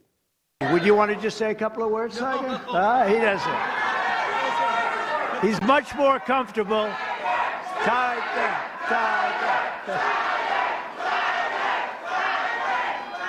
Hey, it's an honor to be here. It's an honor to be here with you, Mr. President, and to be on the road here with all of you. Thank you so much. Thank you. Love you too. Go right over here. Thanks, Tiger. Delano, you were there yesterday. What did we miss? How was it? Tell us about yesterday at the White House. I mean, it was a pretty cool event. The pretty large crowd, like that room was packed. I was a little bit towards the back, so I didn't necessarily see the full interplay between the president and Tiger Woods. But I mean, there's a lot of energy. People were energized coming from all across the country. You had some really hardcore MAGA people. You had some conservative influencers, had some folks in the media, had some folks from the sports world. You had some, community activists. So I saw and or spoke to everyone from, I saw Sage Steele, Bob Woodson was there, Pastor John Amanchukwu was there. I saw Kwame Kilpatrick, former mayor of Detroit. So it was a pretty, mixed crowd. I saw Judge Joe Brown. I spoke to him for a couple of minutes. So it was a pretty mixed crowd with different people from different parts of the conservative movement. But I think everyone there was, high energy and really supportive of the president. Did you drop Marcellus Wiley's name at any point in that, who you saw? Did you mention that? Because I saw a picture. You sent me a picture of you and Marcellus. Yeah, and I mean, honestly, Jason, there were so many people. Yeah, I got a chance to speak to Marcellus and his wife, and we talked for a little bit. So yeah, there were a lot of people there, in and around, and this wasn't just in one room. So we came into the White House, obviously passed through security. There were people in the presidential library. They had, a little reception with some food and some victuals, and people was just sort of flowing around, having conversation. But obviously, it got to a point where people sort of filtered into this one room, and then we were there, and the president came out, Tiger came out. That's me and Marcellus. So it was a cool event. Funny enough, because I saw when you posted this and you said, "Hey, where's my invitation?" Funny enough, I would not have gone to this event if it were not for a snowstorm in D.C. last week, because I saw several black conservatives posting about it. I didn't think anything about it, right? I don't ever ask to be invited to anything. And I saw that I heard it was canceled. They posted that it was canceled, and they were, a little bit disappointed. I just happened to go into my work email and put in White House, and I saw that I was actually invited to the event, but didn't know, and obviously hadn't RSVP'd. So, I talked to my wife about it, because this is not necessarily my scene per se. I'm more of a community center guy, and she said you need to go. So I RSVP'd and showed up, because I thought it might have been spam or a phishing email from my job. But I'm glad I went, and it was good to see and talk to some people, and meet some new folks, and meet some people who follow me online or who I follow online. So all in all, I think it was a good event.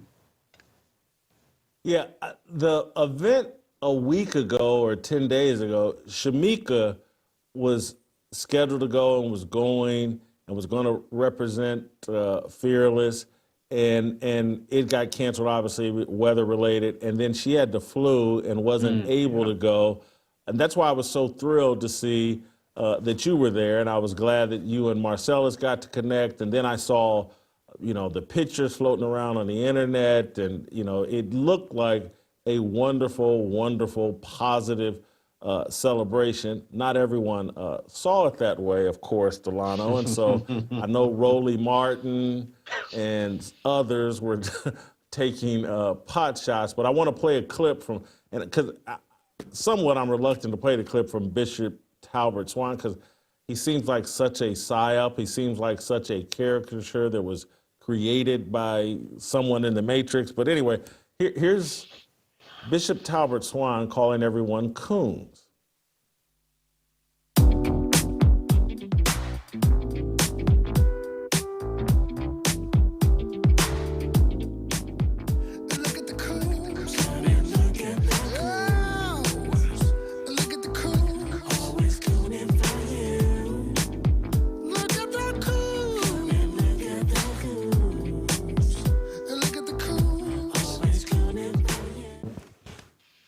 This is amazing, just how politics is this line in the sand on blackness. And I know Roland Martin tweeted out something about calling that same picture the help, and which is just amazing to me. They're taking this picture, and I hate to go this route, but it is just true. Who would look at that picture that's centered around a bunch of very attractive black women, and your gut reaction is to denigrate them? If it was a picture of me and a bunch of men or whatever, and you want to, I would almost get it. But that's a pretty powerful picture. Like, man, that's a good-looking group of black women. And again, I don't delve much into the racial identity, but these guys are allegedly so supportive of black women and so supportive of anything black. I just don't understand how Roland Martin, Talbot Swan, and these people, their gut reaction is like, yeah, let me denigrate. And I know the one woman that's front and center in the red, I think she's only like 23, 24 years old. These are young people. I don't get these men who are like, yeah, let me take a dump on this group of women. Amazing to me. I mean, I get it perfectly, honestly. I understand why Roland does it. I understand why Bishop Talbot Swan does it.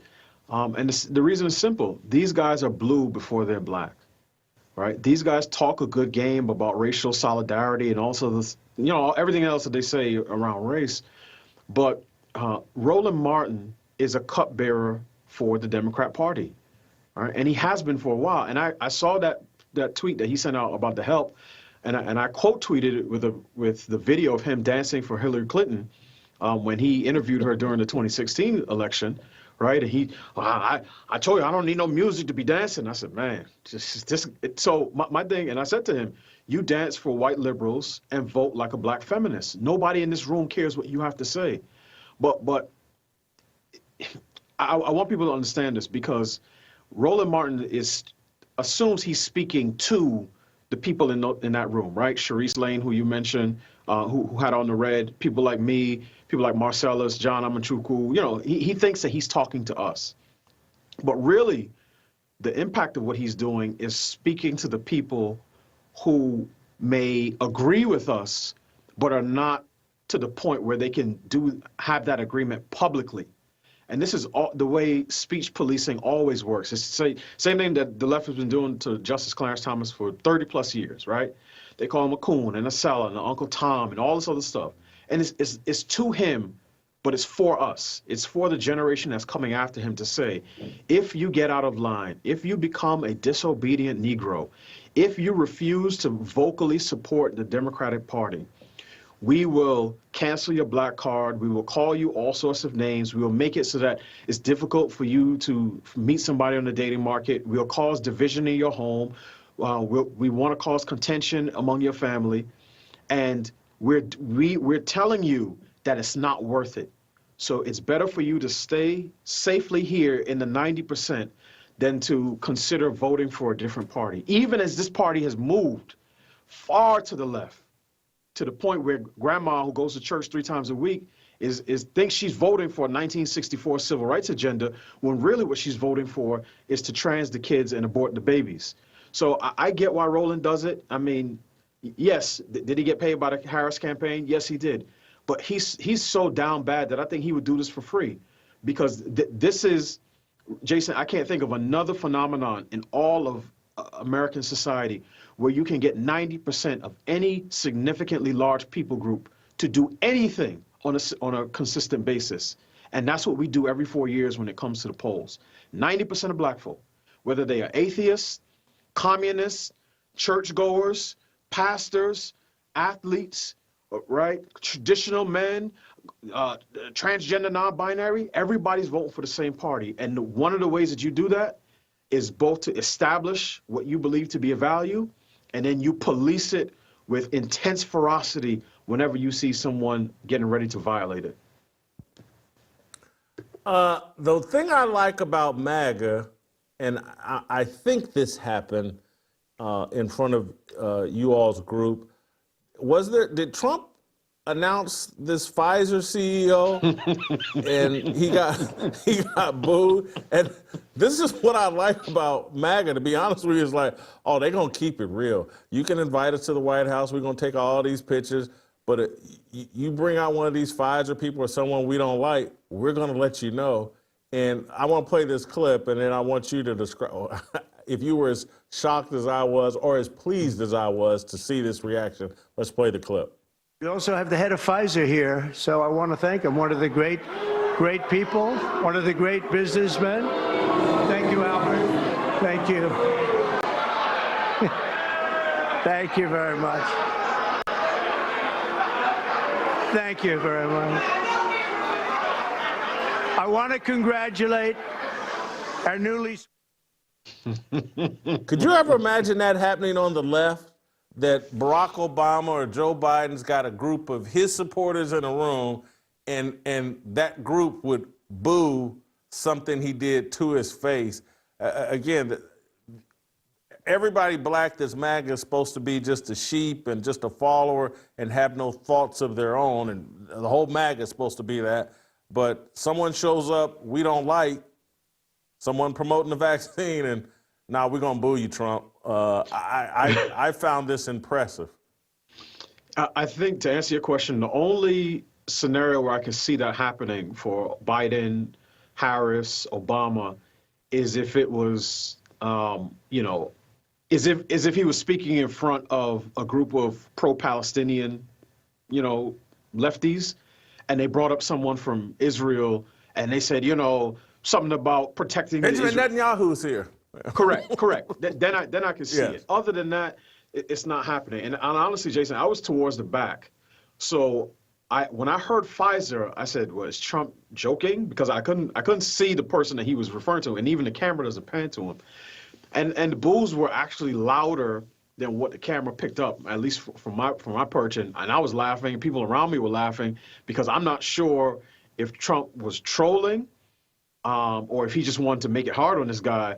But yeah, people definitely were booing and making their views on the jab known. And it is one of the differences between the black left and the black right, because the black left is all about criticizing corporations and crony capitalism until it gets to the jab, and then it's oh, aren't you on your 15th jab and wear your mask? And somebody, going back to Roland Martin, somebody tweeted a picture of him where he was on a plane, looked like he was about to go into surgery with the white the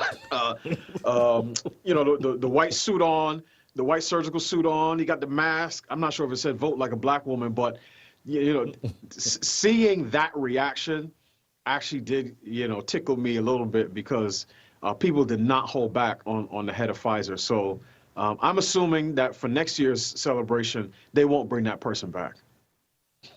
Final question, I'm going to let you go. Enjoy your weekend. But so several hundred black people, political people gathered at the White House.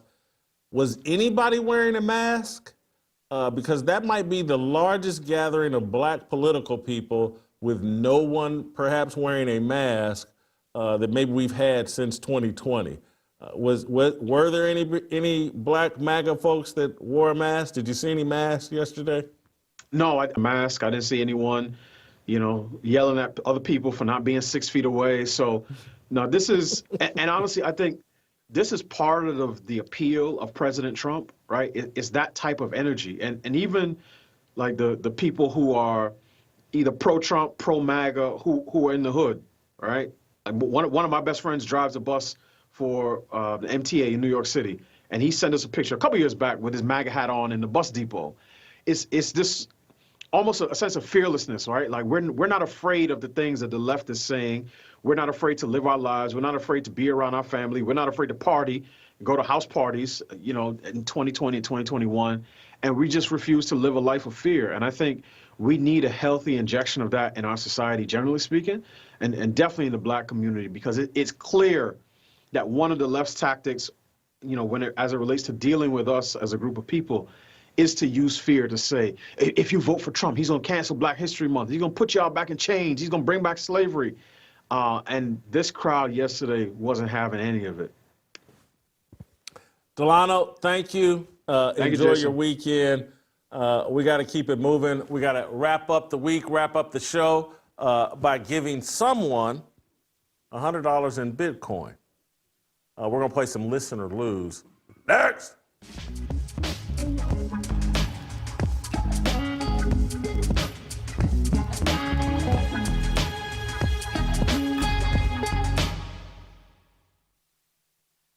They shouldn't have the dunk contest every year.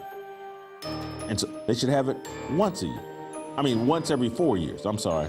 And they should have, they're talking about a one-on-one tournament. They should have that every 4 years. Skills competition every 4 years. And a three-point shooting contest every 4 years. So it's a 4-year cycle as it relates to the All-Star game. You'll do a dunk contest 1 year, three-point contest the next year, skills competition, one-on-one tournament. And you get to hold that belt for 4 years. That's something men would take pride in. I'm the dunk contest, the reigning champion for the next 4 years. I won the one-on-one tournament. And now people are starting to think about, oh man, before my career is over, while I'm in my prime, I have to compete in the one-on-one tournament. I have to compete in the three-point shooting contest. You only get 1 or 2 or 3 shots at this. They have to do things that encourage and inspire and tap into these guys taking pride and satisfaction in accomplishing something bigger than themselves. That's the home improvement that the NBA needs.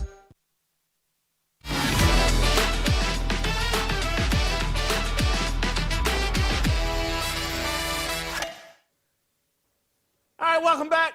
Time for a little listen or lose. We have 3 wonderful contestants.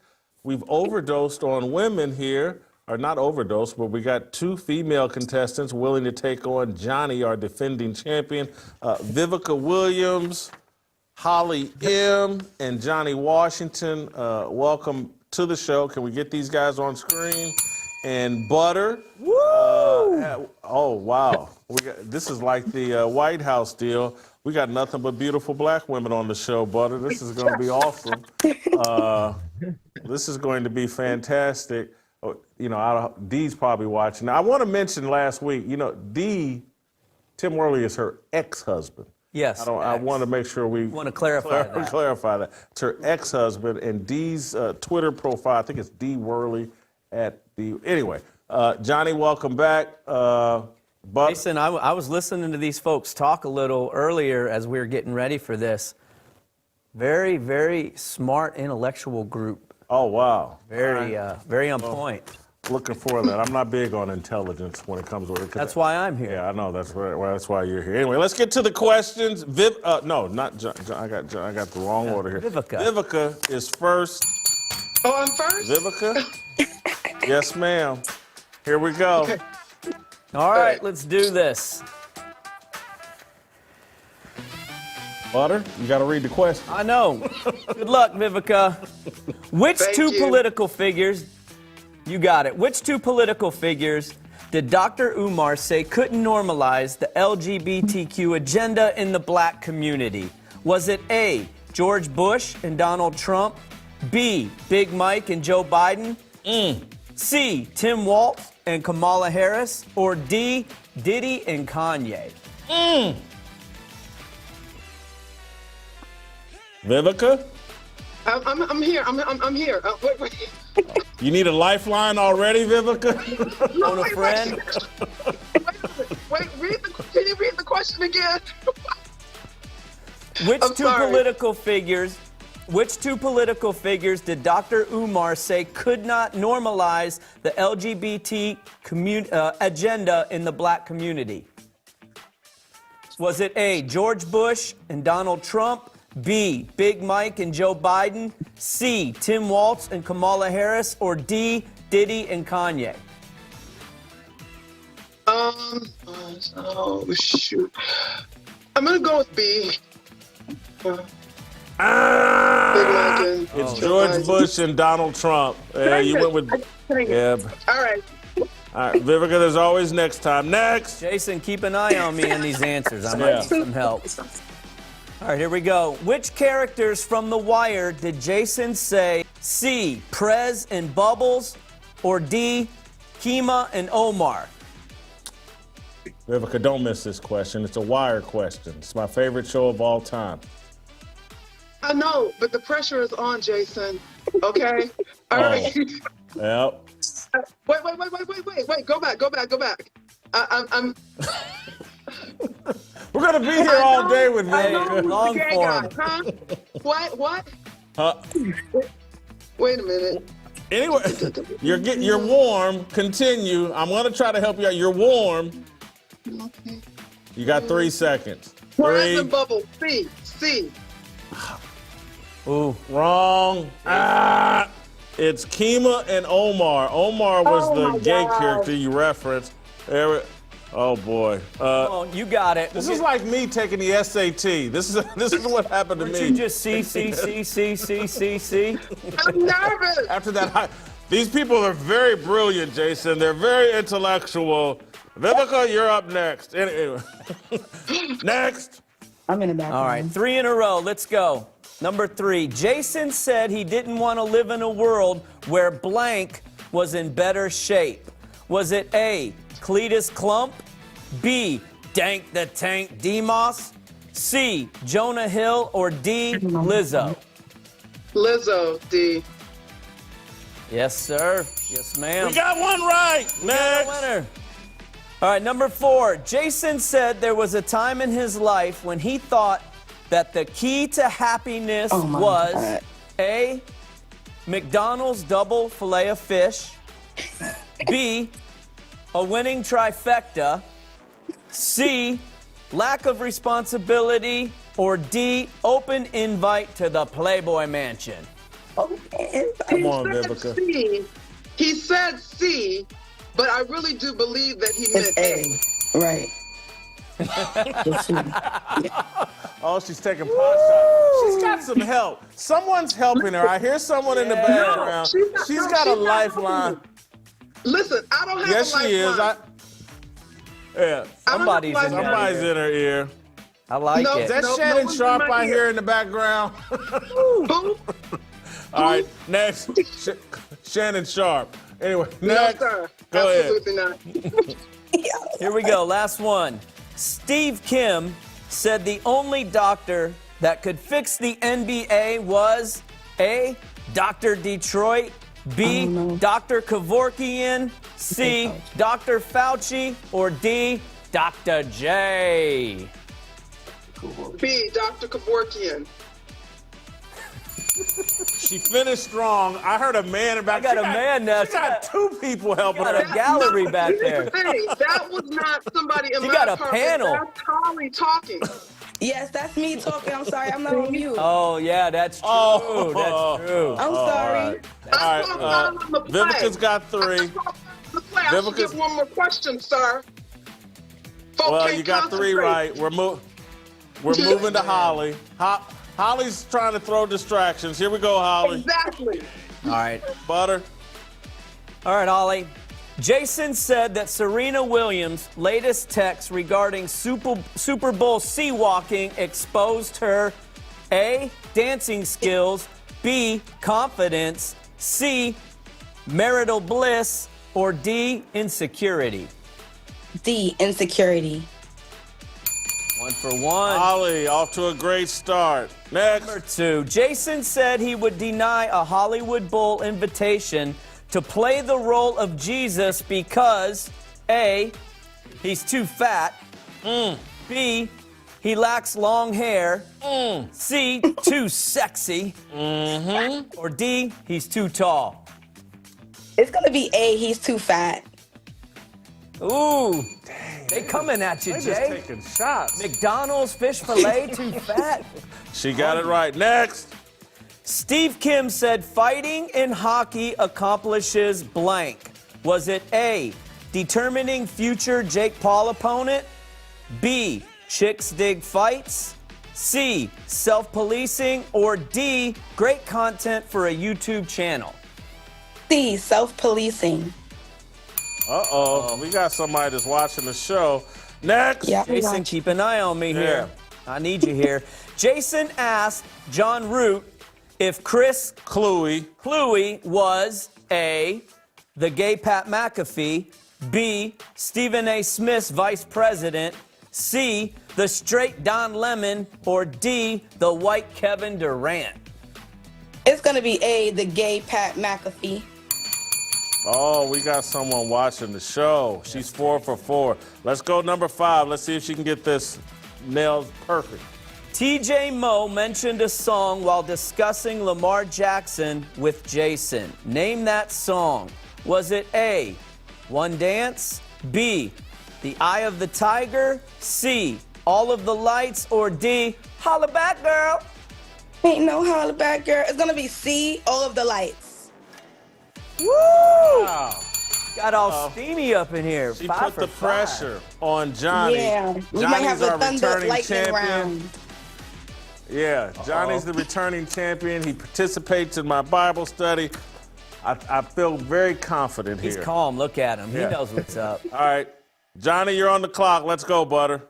Jason recently dove into Riley Green's music, comparing one of his songs to that of A, Al Green, B, Draymond Green, C, Green Day, or D, CeeLo Green?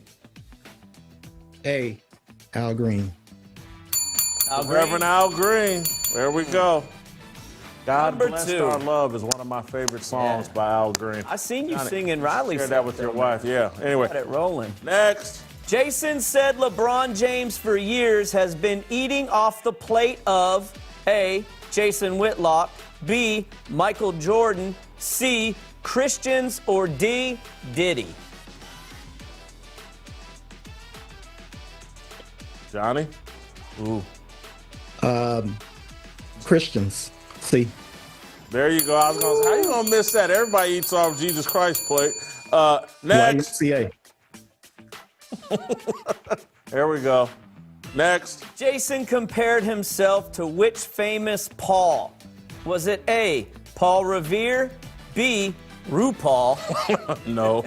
I'm sorry. Go ahead. C, Paul Robeson? Yes. Or D, Paul McCartney? A, Paul Revere. All right, next. For which player did Steve Kim say Magic Johnson wanted to win the 1987 All-Star Game? Was it A, James Worthy, B, Larry Bird, C, Tom Chambers, or D, Ralph Sampson? C, Tom Chambers. Comes down to this, Jason. Yes, it does. Yes, it does. Here we go. Which word was misspelled on Spike Lee's jacket worn at the NBA All-Star Game? Was it A, spike? Was it B, woke? C, mule? Or D, want? D, want. I'm making an executive ruling. This is like This is like NFL refereeing. He got it right, but I'm calling it wrong. Oh. Because I want Holly to win. Oh, that's what happens when you own the show, Holly. Good job. Blame me like the NFL referees. I'm cheating for Patrick Mahomes. We're calling Holly the winner here. Holly's our winner. Thank you so much. Johnny, I'll be praying for you on Tuesday. Thank you all for playing. Vivica, Holly, Johnny. Holly, you'll be back next week as the returning champion. Yes. Johnny, go ahead. Thanks, I'll let you give a little Thanks, final Vivica. statement. Thanks, Jason. Thanks, Butter. Here's the final statement. Steve Kim said there's no perfect life because God has not made us to be perfect. God has called us to be righteous, so seek a righteous life. Nice. Awesome. Words of wisdom. That's why I love Johnny. That's why he participates on our prayer call. We're done here. Enjoy your weekend. We'll play tomorrow, and we'll see you next week.